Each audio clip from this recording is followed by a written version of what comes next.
নমস্কার বন্ধুরা, শুভ সকাল। আজকে আমি মাছ বানাবো। এখানে চলগড়ি মাছ, এটা কেটে ধুয়ে রেখেছি। আর এখানে পেঁয়াজ কেটে রেখেছি। এখানে কড়াই বসিয়ে দিয়েছি।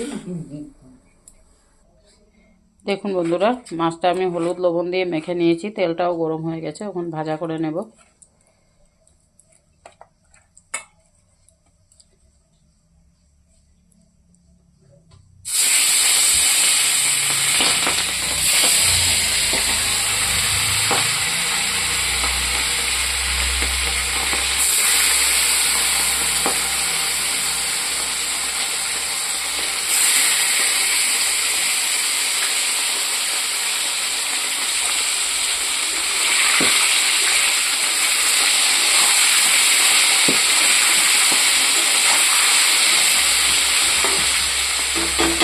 এরকম করে সব মাছটা ভাজা করে নেব। দেখুন বন্ধুরা, এরকম করে আমি মাছটা সব ভেজে নেব, লাল করব না বেশি। দেখুন বন্ধুরা, মাছটা আমি সব ভাজা করে নিয়েছি। অল্প কাঁচা কাঁচা রেখেছি, এই মাছটা বেশি কড়া করলে ভালো লাগে না, তাই এখানে কড়াই বসিয়ে দিয়েছি। তেলটা গরম হয়ে গেছে, পেঁয়াজটা দিয়ে দেবো।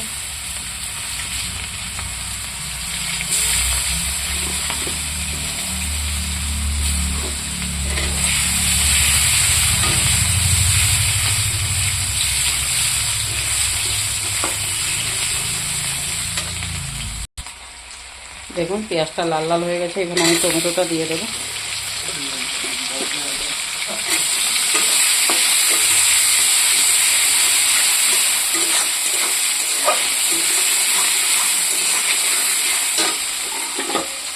সাথে যে মশলা করে রেখেছিলাম, কাঁচা লঙ্কা, জিরে, রসুন, আদা এক টুকরো, এটা এই টমেটোর সাথে ভাজা করে নেব।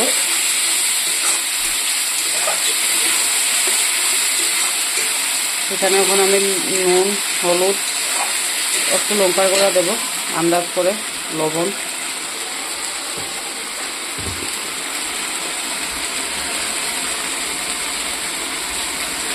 একটু লবণ দিয়ে দিয়েছি। একটু কষানো হবে। এখন বন্ধুরা, এখানে আমি হলুদ অল্প দিয়ে দেবো।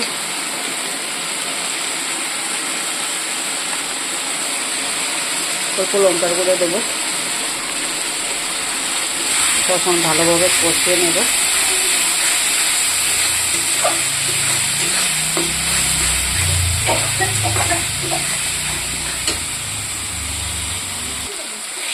দেখুন বন্ধুরা, মশলাটা কষানো হয়ে গেছে।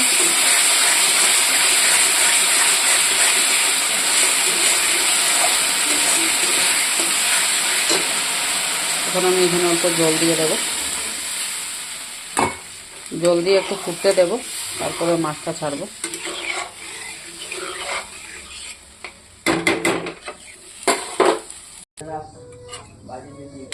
দেখুন বন্ধুরা, ঝোলটা ফুটে গেছে। আমি এখানে মাছটা দিয়ে দেব।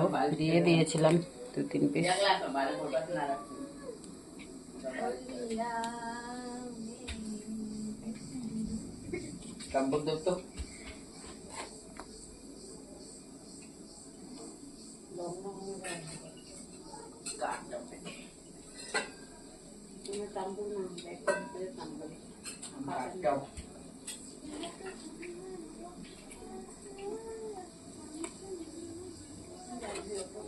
নাহাওয়াতে সুন্দর সে ফ্রেশ হয়ে যাবে।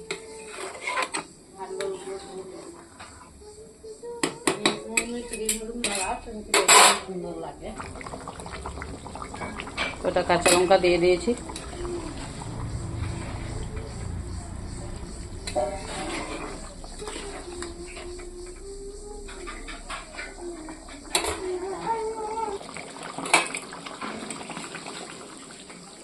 দেখুন বন্ধুরা, তরকারিটা এইরকম আমি নামিয়ে নেব।